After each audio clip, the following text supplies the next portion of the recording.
સંત શિરોમણી માલદેવ બાપુ તથા વિજાંત ભગત, ખોડિયાર માતાજી, લીરબાયાના ચરણોમાં કોટી કોટી વંદન. IMACના બધા ઉપપ્રમુખશ્રીઓ, મહામંત્રી, જુદી જુદી સંસ્થાના પ્રમુખશ્રીઓ તથા હોદ્દેદારો, મહિલા મંડળના પ્રમુખો અને એના સભ્યો, શાંતાભાભી આજે માલદેવ બાપુના કુટુંબમાંથી છે એ હિરલબા, ખોડિયાર માતાજી મંદિર સેવા સમિતિના સભ્યો, જેણે આ સુંદર કામ કરી અને આ બધું ગોઠવું છે, વિસાવાડા, કેશવ અને રાતડીના હરિભક્તો કે જે બધાએ અહીંયા હાજર હોય. એ સિવાય જુદા જુદા ગામમાંથી કથા સાંભળવા આવેલા બધા સભ્યો, મણિયારાના ખેલૈયા અને જ્ઞાતિના કલાકારો, જુદા જુદા ગામથી આવેલા બહેનો, ભાઈઓ તથા બાળકો. આજે જ્યારે માલદેવ બાપુની આપણે વાત કરીએ છીએ અને એને ભાવાંજલિ આપીએ છીએ ત્યારે ચોક્કસપણે માલદેવ બાપુ એ આપણા માટે શું કર્યું એના માટે હું 2-4 મિનિટ ચોક્કસ લઈશ. માલદેવ બાપુનું આપણે જોઈએ તો રાણા કેશવ કેસવાલા કે જે ફોજદાર હતા પોતે, એ સમયે એને ત્યાં જન્મ, 4 ઓગસ્ટ 1884 બાપુનો જન્મ. બાપુ પોતાના જીવનકાળ દરમિયાન લેખક, સંગીતકાર અને ચિત્રકાર આ બધા જે છે એનામાં ગુણો અને એ ક્ષમતા હતી. 1920 બાપુના મોટા ભાઈ નાગાર્જુન રાણા કેસવાલા કે જે આત્મપ્રકાશજી તરીકે પાછળથી ઓળખાણા, એણે 1920 જે છે ઝુંડાળાની અંદર પ્રયત્ન કર્યો કે આપણા બહારથી જે છોકરાઓ આવે છે એના માટે વ્યવસ્થા કરવી જોઈએ. 2 વર્ષ સુધી એ જે છે સંસ્થા ચાલી અને પછી બંધ થઈ ગઈ. 10 વર્ષ સુધી એ બંધ સંસ્થા રહી અને 1932 માલદેવ બાપુ અને ફરીથી આત્મપ્રકાશજી જે છે એણે પ્રયત્ન કર્યો અને નટવરસિંહજી જે છે એ સમયના આપણા મહારાજા, એણે એ જમીન જે છે એ આપણને ઝુંડાળાની ફ્રી આપી. અને એ સમયે આપણા ગાડા જે પોરબંદર આવતા એને છોડવા માટે પણ જગ્યા નહોતી. એ સમયે બાપુએ ખરેખર એ ચિંતાને ધ્યાનમાં લઈ અને એ ત્યાં આપણા ગાડા છૂટે અને કોઈ એવું રેડું રાખવું હોય તો એને રહેવા માટેની વ્યવસ્થા એના ભાગરૂપે 1933 આજે છે ઝુંડાળાની સંસ્થા ચાલુ કરી. અને ઝુંડાળા મેર સમાજમાં ધીમે ધીમે અમુક રૂમો કરી અને રહેવાની વ્યવસ્થા કરી. માલદેવજી ઓડેદરા કે પરબતજી ઓડેદરા જ્યારે વાત કરીએ, આપણા પહેલાં વકીલ અને પહેલાં ડૉક્ટર સમાજમાં, અમારું ગામ ફટાણા અને ફટાણાથી જ બંને સભ્યો આવતા. અને કરશનજી આપણે પરબતજી કાકા પણ થાય મારે, એટલે હજી એને સંભાળા યાદ છે કે 12 કલાકે પોરબંદર પહોંચે અને એ સમયે એ 2 જોડી હોય એટલે 1 જોડી જે છે રાતના ધોવાની અને એ બીજા દિવસે પહેરવાની. તો આવી પરિસ્થિતિમાં એ ભણવામાં પણ છે. ખરેખર માલદેવ બાપુ એ જે આ સંસ્થા ઝુંડાળાની કરી તો એના ભાગરૂપે ત્યાં રહી અને ભણતર કરી શક્યા. એટલે ક્યાંક ને ક્યાંક ઇવન એનો પણ ફાળો અને જે પોઝિશન એણે એચીવ કરી એની અંદર માલદેવ બાપુનો ખરેખર ફાળો આ પાયાનો રહ્યો. એ સિવાય આપણે બધાને ખબર જ છે કે 1947માં બાપુ આફ્રિકા ગયા અને ત્યાંથી જે ફંડ લઈ આવ્યા એમાંથી ખરેખર આમ તો ઝુંડાળાની વધારાની રૂમો અને જે છે વ્યવસ્થામાં અને મહેર વિદ્યાર્થી ભવન બનાવવામાં મદદરૂપ થયું છે. બાપુ આપણા બધા માટે થઈ અને એ સમયે પાઘડી ન પહેરવાની જે છે એણે આખરી લીધી હતી. કેમ કે બેસવા માટે જ્યારે કોઈ ઓટલોમાં આપણો મેરનો જ ભાઈ બેસી ન શકે અને એને જે રીતે અડધૂત કરવામાં આવ્યા એ જોઈ અને બાપુ એ સહન ન કરી શક્યા. એ જ રીતે આફ્રિકાની અંદર બાપુને ફાળામાં ઈંટ પણ આપી હતી જ્યારે એ ફંડ માગવા ગયા ત્યારે, અથવા તો મને લાગે છે કદાચ ઇન્ડિયામાંથી, પણ એ જે છે ઈંટ પણ એણે સ્વીકારી હતી. ટૂંકમાં વાત એ છે કે સમાજ માટે થઈ અને એનાથી જે કંઈ સહન કરવું પડે તો સહન કરીને આખી જિંદગી પોતે ચપ્પલ ન પહેરતા અને એની જિંદગી આ જ રીતે આપણા બધા માટે, શિક્ષણ માટે. એ સિવાય પોતે પહેલાં ધારાસભ્ય પણ 1950માં જે છે મુંબઈ અને ગુજરાત જ્યારે સાથે હતું ત્યારે પોતે પહેલાં ધારાસભ્ય પણ ખરેખર હતા. એટલે ઘણું બધું બાપુએ આપણા માટે જે કર્યું છે એને આપણે અડધો દિવસ આ રીતે દર વર્ષે એની પુણ્યતિથિએ આપણે આપવું જ જોઈએ. આપણી જ્ઞાતિનું આટલું અભિમાન તો આપણે હોવું જોઈએ. દરેક જ્ઞાતિના આપણે વાત કરીએ, જલારામ બાપા છે, હું તો ત્યાં છું લંડનમાં, પણ ત્યાં પણ એને અભિમાન છે અને હોવું જ જોઈએ. અને જલારામ બાપા એવા વ્યક્તિ પણ થઈ ગયા કે જેણે ખરેખર જમણવાર અને એટલી સેવાઓ કરી. તો એ જ રીતે માલદેવ બાપુ પ્રત્યે આપણે બધાને એટલું અભિમાન હોવું જોઈએ. ખાસ કરીને માલદેવ બાપુ જે કંઈ કાર્યો કરતા એને માટે થઈ અને જે આપણે બધી જુદી જુદી સંસ્થાઓ છે એ પણ આપણે પ્રયત્ન કરવો જોઈએ કે એ શિક્ષણ, એ સિવાય સ્વાસ્થ્ય, જે તમે વાત કરી સ્વાસ્થ્ય જરૂરી છે, પણ શિક્ષણ અને સામાજિક સુધારાઓ બાપુએ લાવવાના જે પ્રયત્ન કર્યા એના ભાગરૂપે જે છે ઇન્ટરનેશનલ મે સુપ્રીમ કાઉન્સિલ અને બીજી સંસ્થાઓ અત્યારે કામ કરે જ છે. પણ હું થોડી ઝાંખી ઇન્ટરનેશનલ મે સુપ્રીમ કાઉન્સિલની એ સંક્ષિપ્તમાં કરવા પ્રયત્ન કરું છું.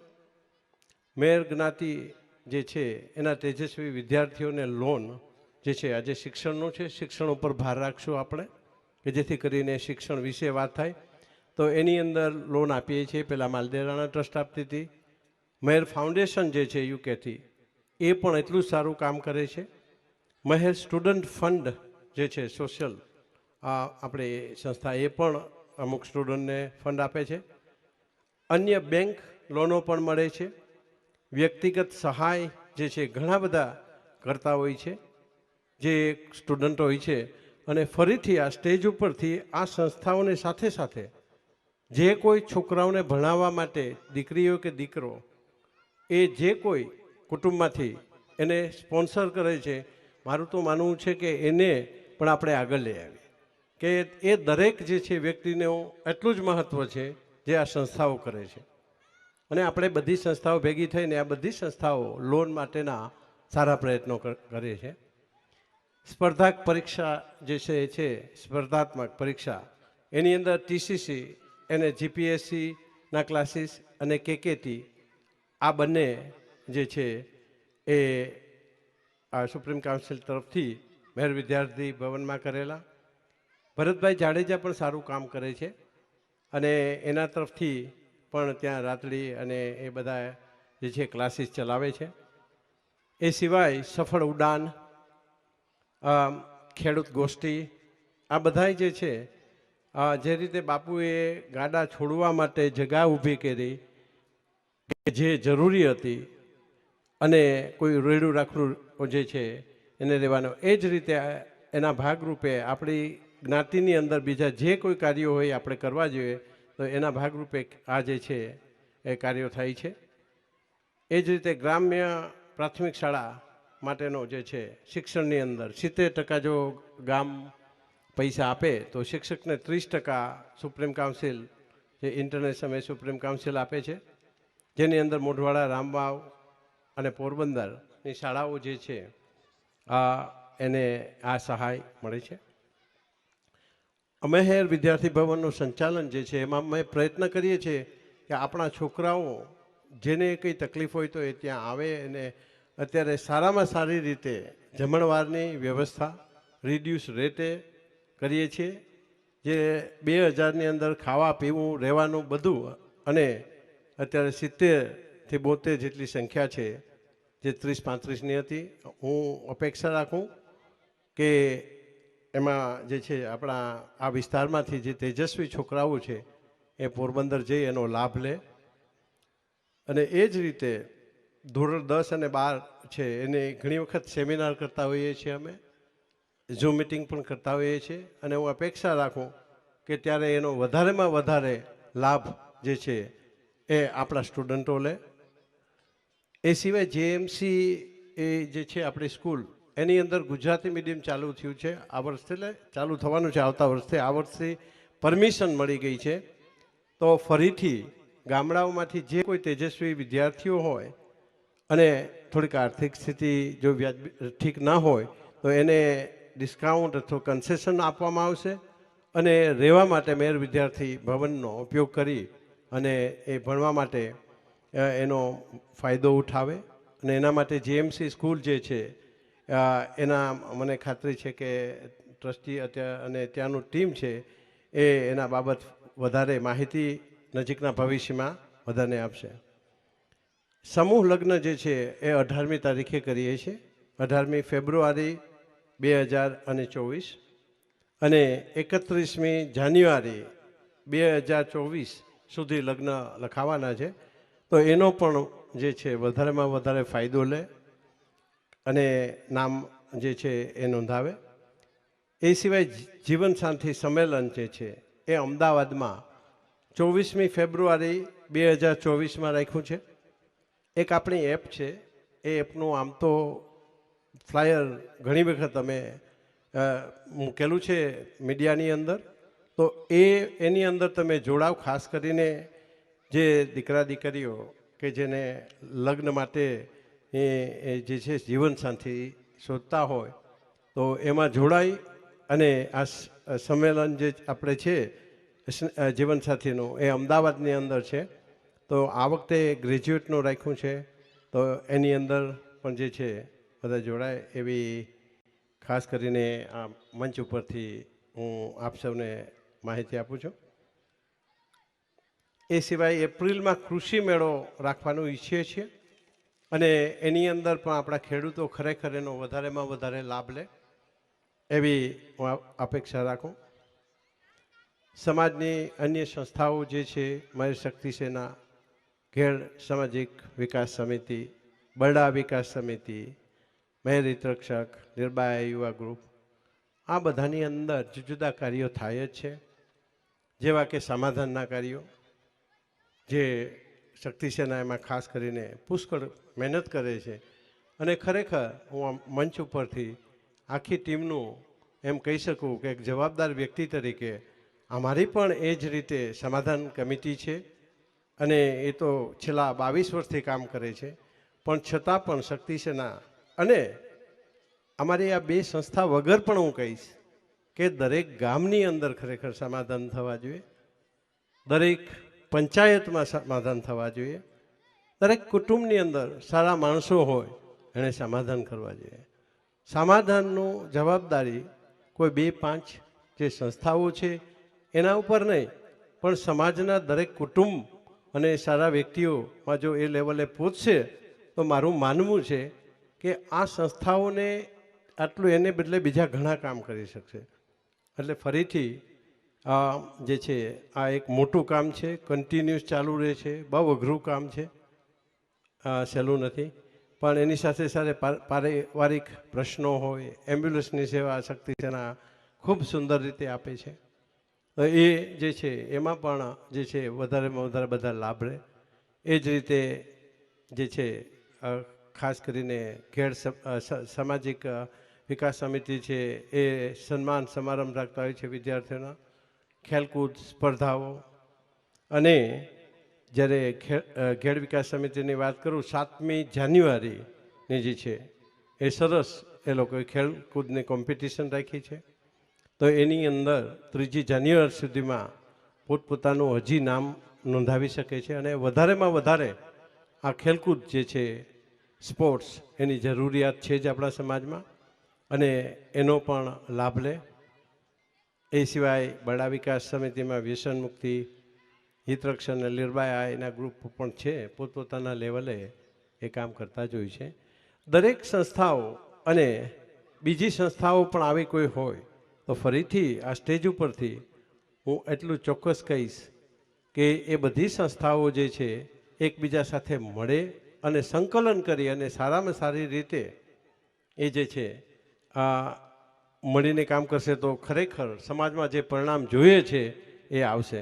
દરેક સંસ્થા પોતાની રીતે કામ કરશે તો જે આપણે રિઝલ્ટ જોઈએ એ કોઈ દિવસ ન મળે. એક પિતૃ સંસ્થા તરીકે અને જે છે અમારા આમ તો 2 ઉપપ્રમુખશ્રીઓ અરજીભાઈ અને એમાં ખરેખર જે છે રામભાઈ, બંને પ્રયત્ન પણ કર્યા અને સારી રીતે બધી સંસ્થાઓને સાથે લઈ આવ્યા છે. પણ એ જ રીતે અમારી બધી સંસ્થાના આમ તો ઉપપ્રમુખો એટલું જ અને મહામંત્રીશ્રી એટલું જ કામ કરે છે. પણ જે છે ફરીથી દરેક સંસ્થાઓને પિતૃ સંસ્થા તરીકે હું કહું છું, એકબીજા સાથે વાત કરે, એકબીજા સાથે મળે અને આપણું છે ભલે જુદું પ્રવૃત્તિ કરતા હોય, હું અહીંયાથી બધાને સપોર્ટ કરવા તૈયાર છું અથવા તો અમારી ટીમ જે છે એ પણ જે છે અમારા ઉપપ્રમુખો બધા કોઈ નવી સંસ્થા ઊભી થાય અને કોઈ નવું કાર્ય કરતા હોય તો અમે જઈ અને મદદ કરશું. પણ એકબીજા સાથે વાત કરે. આપણે કોમ્પિટિશનમાં ક્યાંય નથી અને જો સામાજિક લેવલે કોમ્પિટિશનમાં ઉતરશું તો આપણે કોઈ પ્રગતિ નહીં કરી શકીએ. પછી એ આપણો સમાજ હોય કે બીજો સમાજ, ઇવન એરિયાની અંદર રહી જે છે બધાય સાથે મળીને કામ કરે તો જ કાર્ય થાય. તો સમાજ અને એમાંય ખાસ કરીને આપણી જ્ઞાતિનો વિકાસ કરવો હોય ત્યારે ફરીથી હું ભારપૂર્વક થોડો મેં ભાર દીધો છે આ ઉપર, પણ મારું માનવું છે કે આ બહુ જરૂરી છે. બધી નાની નાની મોટી સંસ્થાઓ જે છે એ બધા એકબીજાને સહકાર આપે, એકબીજા સાથે વાત કરી અને જે છે કામ કરે. બીજી ખાસ એક વસ્તુ એ મારે કહેવાની હતી કે 20% હંમેશા મેં કીધું છે કે હું ધર્મમાં જે છે એને ઉપર ભાર દીધો છે. ધર્મમાં ભાર એટલા માટે દીધો છે, અમારું IMSCનું પિતૃ સંસ્થાની વાત કરીએ તો 100%માંથી 20% ધર્મનો અમે સમય કાઢીએ છીએ. કેમ કે ધર્મ જે છે અને એ જ્યાં સુધી સારા વિચારો સમાજમાં નહીં આવે ત્યાં સુધી વ્યસન મુક્તિ જે છે એ પણ ધર્મનો જ એક ભાગ છે. જો આ બધું થશે તો સારો સમાજ ઊભો થશે તો મને ખાતરી છે કે જે કંઈ કરવું છે અથવા તો આપણે આર્થિક રીતે સારા થશું તો પણ એને સારી રીતે ભોગવી શકશું. 50%નો અમારો સમય જે છે એ અમે શિક્ષણ માટે આપવાના છીએ, કેમ કે શિક્ષણ જે છે એ બહુ જરૂરી છે અને બાપુએ તો શિક્ષણને ખરેખર આપણા સમાજમાં આગળ લઈ આવ્યા તો બાપુ લઈ આવ્યા છે. અને આજના દિવસે એ કહેતા ખૂબ આનંદ થાય કે શિક્ષણના અમારા સંપૂર્ણ પ્રયાસો રહે છે. 30%માં ખેતીવાડી, ગામડું, મેટ્રિમોનિયલ એ જે છે એ પ્રયત્નો કરીએ છીએ. એ સિવાય બહેનોને જે છે સંખ્યા આપવાનું અમે ડિક્લેર કરેલું અને એની જે છે 3 જાન્યુઆરી 2024 એક મિટિંગ રાખી છે. અને એ સિવાય આજે થોડું લઘુ ઉદ્યોગ બાબત પણ તમને કહેશે. બહાર જતા જે વિદ્યાર્થીઓ છે એને પણ મને લાગે છે બેંકમાંથી કઈ રીતે 7.5 કે 20 લાખ સુધીની લોન જે છે એ મળે છે. એ બાબત થોડીક માહિતી આજે આપશે. એટલા માટે કે આજે બાપુએ જે શિક્ષણનું કાર્ય કર્યું છે એના ભાગરૂપે જ આ માહિતી પર તમને કામ લાગશે. વધારે સમય ન લેતા થોડોક લીધો સમય મને શાંતિથી આપ સૌએ સાંભળો એ બદલ આપનો ખૂબ ખૂબ આભાર. જય હિન્દ, જય ભારત.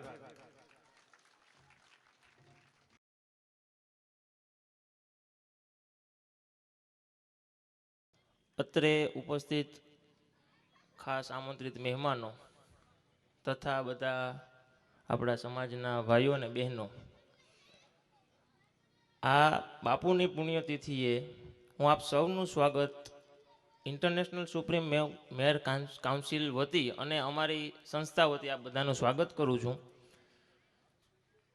ખાસ કહેવાનું એક છે, જે રીતે વિમલભાઈએ કીધું કે કોમ્પિટિશનમાં ન ઉતરતા એ વાતથી જ હું મારી વાતને શરૂ કરું છું અને એ વાત સાથે હું 100% સહેમત છું કે આજે ક્યાંક ને ક્યાંક આપણે કોમ્પિટિશન કરીએ છીએ ને એમાં આપણે આપણી જાતને જ પાછળ ક્યાંક ને ક્યાંક રાખીએ છીએ. તમે બધાય હોશિયાર જ છો અને તમને ખબર જ છે કે આપણા જેવો હમશકલ માણસ આ દુનિયામાં લગભગ ક્યાંય જોવા નહીં મળતો હોય. એગ્રી છો ને? બરોબર. તો આ દુનિયામાં 700 કરોડ માણસો છે, તમારા જેવો કોઈ ડુપ્લિકેટ માણસ નથી. એટલે આપણે સ્પષ્ટપણે એવું તો માની જ શકીએ કે આપણે યુનિક છીએ. માની શકીએ ને? તો વિચાર કરો કે ભગવાને જ આપણે યુનિક તરીકે મોકલ્યા છીએ અને પછી આપણે બીજાની સરખામણીમાં ઉતરીએ છીએ. તો મારી અનુભવ પ્રમાણે એવું માનું છું કે આપણે આપણી પોતાની જાતને જ ક્યાંક ને ક્યાંક પાછળ રાખીએ છીએ. બરોબર. ખાસ હું મારી સંસ્થા વિશે હું તમને જાણકારી આપું તો અમારી સંસ્થા SBI ગ્રામ સ્વરોજગાર તાલીમ સંસ્થા છે, જે ભારતમાં 590 શાખા ધરાવે છે અને સ્કિલ આપતી એટલે કે કળા આપતી એક બહુ મોટી સંસ્થામાંથી એક સંસ્થા છે. ગુજરાતમાં આપણે જોઈએ તો 29 શાખા છે અને આપણા સૌરાષ્ટ્રમાં 7 શાખા છે જે સ્કિલ આપવાનું કામ કરે છે.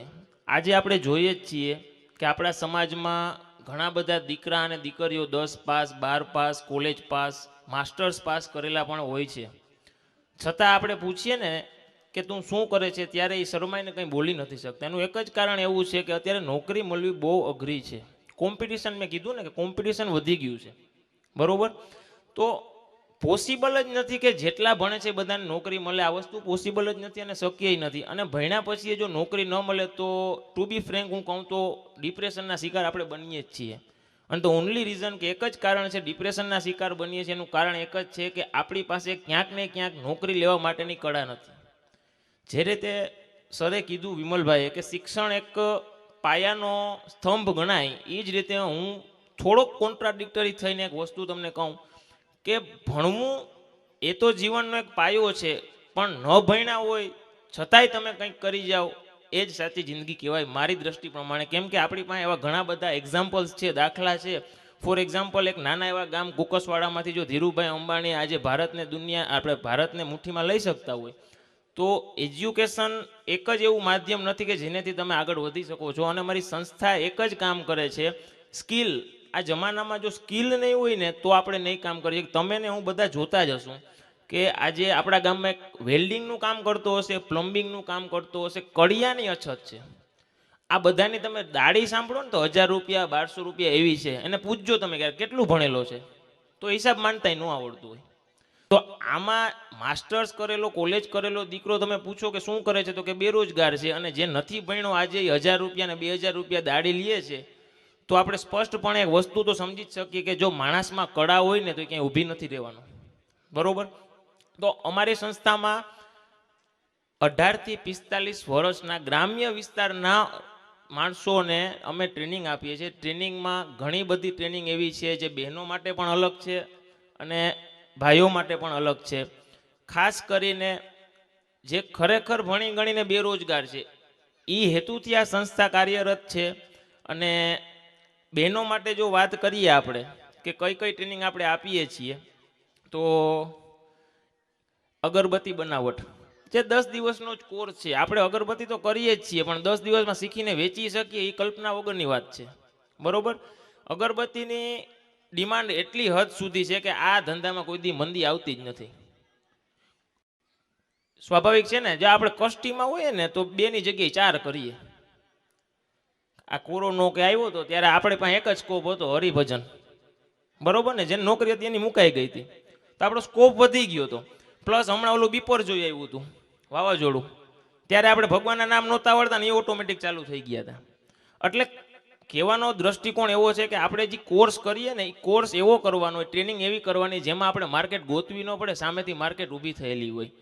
હું આ સંસ્થામાં છેલ્લા 5.5 વર્ષથી કાર્યરત છું અને મેં પોરબંદરના 170 ગામડામાં ઓછામાં ઓછી 9000 થી 10,000 છોકરીઓને ટ્રેનિંગ દીકરીઓને આપેલી છે.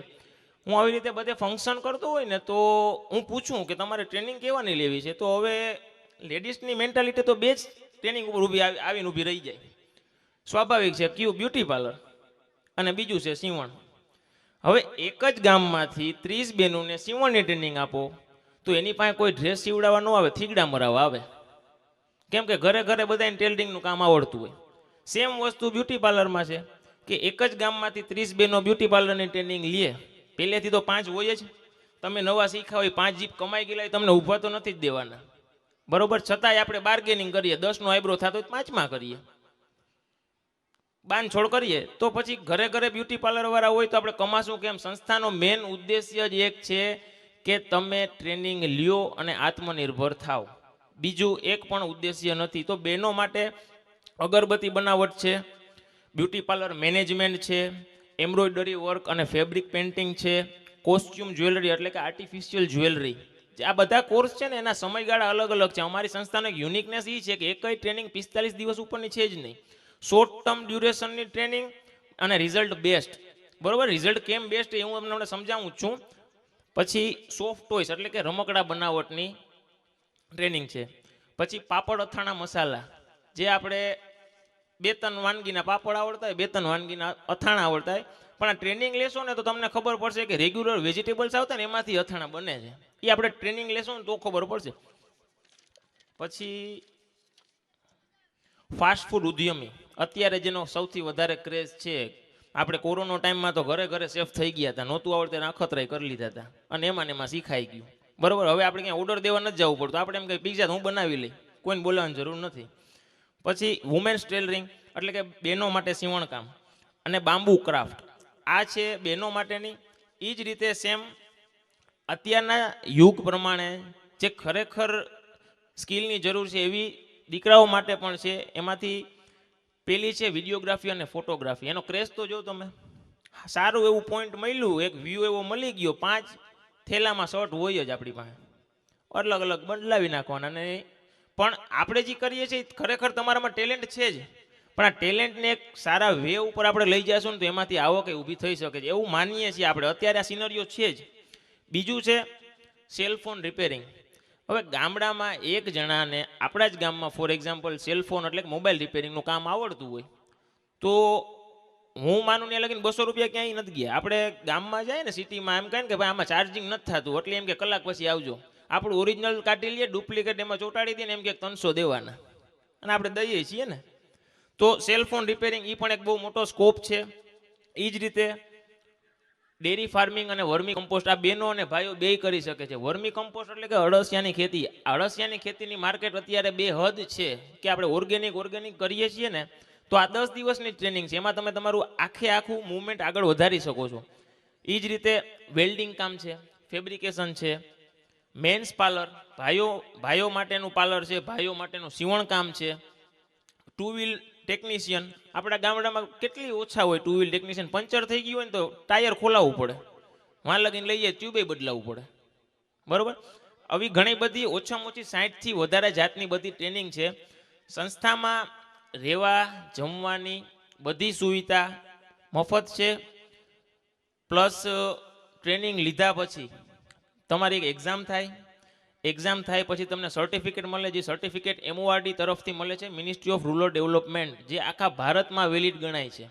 ઓલ ઓવર ઇન્ડિયામાં તમે સર્ટિફિકેટ ગમે ત્યાં મૂકો, આજે અહીં છો, કાલ માઇગ્રેટ થઈને મુંબઈ જાઓ અને તમને એવું થાય કે સર્ટિફિકેટ મને શું કામ આવે, તો હું તમને અહીંથી એક ખાતરી આપું છું અને સંસ્થા વિશે મને પૂરેપૂરો વિશ્વાસ છે કે તમે મુંબઈ જઈને સેટલ થાવ અને તમારે ફેબ્રિકેશન કે વેલ્ડિંગનું કંઈ કામ શીખાવું હોય અને સંસ્થાનું તમે સર્ટિફિકેટ ગમે એ બેંકમાં મૂકો તો તમને ત્યાંથી લોન મળવાના ચાન્સીસ 100% છે. આ મારી ગેરંટી. બરોબર, પણ હા, મેં જેમ ગેરંટી લીધી એમ પાછું ખાતું ચોખ્ખું હોવું જોઈએ. પહેલાં લઈ લીધું એને બૂચ માર્યું હોય તો સિબિલમાં દેખાય, એટલે એમ પાછું ન હાલે. તમે કહો કે SBIમાં લીધી હતી નથી ભર્યો, CBIમાંથી લઈ લે, તો એમ નો મેળવે. આપણું સિબિલ સ્કોર કમ્પ્લીટ હોવું જોઈએ એટલે તમને 100% લોન મળે છે. સંસ્થાની કદર નથી થતી એનું મેઇન કારણ શું છે ખબર? આજે બહેનોને તમે પૂછજો કે બ્યુટી પાર્લરનો કોર્સ કરવો હોય ને તો 10,000 દેવા તૈયાર હોય, પણ અમે ગામડે જઈને કહીએ ને બેન તમારે અમારી સંસ્થા આવીને ટ્રેનિંગ લ્યો તો ન લે. શું કામ ખબર? મફતની કદર ન હોય. પૈસા ભર્યા હોય ને તો ટાઈમ ટુ ટાઈમ હોય, પૈસા ન ભરીએ ને તો હું ગેરંટી આપું છું જે વસ્તુ તમે 3 મહિના કે 6 મહિનામાં બ્યુટી પાર્લર, સીવણ કે બીજી એકય ટ્રેનિંગમાં નહીં શીખો ને એવું તમે મફતમાં આપતી સંસ્થા તમને શીખવાડી દેશે, આની ગેરંટી છે. હવે તકલીફ એક થાય કે જાવું છે, ઘરના નથી માનતા, તો શું કરવું? તો ઓનલી રીઝન એક જ કારણ એવું કે તમારા ઘરના જો તમે ન માનતા હોય ને તો ક્યાંક ને ક્યાંક તમને સમજાવવામાં ક્યાંક ને ક્યાંક ખામી કે ક્યાંક ને ક્યાંક ચૂકો છો. હું એવું સ્પષ્ટપણે માનું છું કે કોઈના મમ્મી અને કોઈના પપ્પા કોઈ દી એવું નહીં થાય કે મારી દીકરી આગળ ન વધે કે મારો દીકરો આગળ ન વધે. આજે આપણે ક્યાંક ને ક્યાંક થોડાક પાછળ છીએ ને એનું એકમાત્ર કારણ કોણ છે ખબર? આપણે ગામમાં ગોતીએ છીએ કે આના લીધે આમ ન થયું, આના લીધે આમ ન થયું. ક્યારેક તમારી અંદરની જાતને પૂછજો કે કોઈ મને રોકેલો હતો? આજે તમારા જ ગામની એક દીકરી પાયલોટ હોય અને તમારી જ ભેગી ભણતી હોય, એ હજી ઠામ જ વિચારતી હોય, તો એમાં ક્યાંય ભેદભાવ નથી થતો. કારણ એક જ છે કે હું ક્યાંક ને ક્યાંક કાચી પડી. એટલે અમારી સંસ્થાએ ટ્રેનિંગમાં ઘણી બધી બહેનો આવે ને તો આપણે પૂછીએ ને કે બેન તમે આવશો એ ફાઇનલ છે ને? તો એમ કે હા. બીજા દિવસે ગેરહાજર હોય એટલે આપણે પૂછીએ કે બેન તમે કહો ને મારી બેન પણ ન આવી ને એટલે હું ન આવી. તો થોડુંક ઓકવર્ડ ફીલ થાય કે આજે આપણે એકલા ટ્રેનિંગ લેવા જો નથી જઈ શકતા તો ભવિષ્ય તો આપણું બહુ અઘરું છે. અને સંસ્થા કામ કરે છે એનું મેઇન કારણ એક જ છે કે મોંઘવારી રોજ વધે જ છે. 3000નો ડબ્બો થઈ ગયો છે, એ 2000 નહીં થાય, બરોબર? આજે જાજા ભાગે ક્લેસીસ ઘરમાં થાય છે ને, ક્લેસીસ બાંધણા થાય એનું મેઇન કારણ એક જ છે કે આપણા શોખ વધે છે, આવક નથી વધતી. હવે શોખ વધે છે, આવક નથી વધી, તો એનું કારણ શું છે? આજે મારા પપ્પાને હું પૂછું ને કે પપ્પા તમે જ્યારે નાના હતા તો દાદા એક કમાતા, તો કે હા. 5 પૂરું થઈ જતું? કે હા. મેં પપ્પાને પૂછ્યું, મેં તો અમે 2 ભાઈઓ હતા, તમારે થતું હોય કે માન ભેગું થતું? હવે પપ્પાથી બેનું ભેગું નથી થતું તો આપણે જાઉં તો આપણું શું થાય? એક સર્વે પ્રમાણે મેં હમણાં વાંચ્યું હતું કે ભારતમાં 10 કરોડ માણસો રાતે ભૂખ્યા સૂવે છે અને 2025માં 10ના 20 થશે. આ 20 કરોડમાં આપણી ગણતરી ન કરવી હોય ને તો અત્યારથી આ કામ કરવું પડશે. આપણે કહીએ ને કે પૂર પહેલા પાર બંધાય, પૂર આવે ત્યારે પાર ન રહીએ, બરોબર? તો આ સાથે જ હું મારી વાણીને વિરામ આપું છું. છતાંય કોઈને કંઈ પણ ઇન્ફોર્મેશન જોતી હોય કે કોઈ પણ ગાઈડન્સ જોતું હોય તો હું પેમ્પલેટ હમણાં બધાને અપાવી જ દઈશ. એમાં સંસ્થાનું એડ્રેસ છે, નંબર છે, સંસ્થામાં એનરોલ કઈ રીતે થવું એની બધી વિગત છે. તો તમે એમાં સંપર્ક કરી શકો અને ગમે ત્યારે નો રિસ્ટ્રિક્શન, ટાઈમ બાઉન્ડ છે જ નહીં. જ્યારે મારે વિમલ સરારે વાત થઈ ને ત્યારે એ બહુ ઉત્સુકતાથી એવું કીધું કે સાહેબ અમારે પ્રોગ્રામ છે ને તમારે આવવાનું છે, પણ તમે કયો ટાઈમ? એટલે મેં સાહેબને એવું કીધું, સાહેબ ઘડિયાળનો કાંટો જોયા વગર કામ કરીએ છીએ. એક જ ધ્યેય છે કે આપણું પોરબંદર આગળ વધવું જોઈએ. અત્યારે પરિસ્થિતિ એવી છે કે પોરબંદરમાં એમ કહે, પોરબંદરમાં આપણે બધા સંસ્થાને ભેગા મળીને એક સમય એવો લઈ આવો છે જેમ મોદી સાહેબ કહે ને કે ઇન્ડિયા આવવા માટે વિઝા જોશે, એમ પોરબંદર આવવા માટે વિઝા જોશે ને એવું કામ આપણે બધાને ભેગા મળીને કરવું. એ સાથે હું મારી વારીને સંતોષ આપું છું. Thank you very much.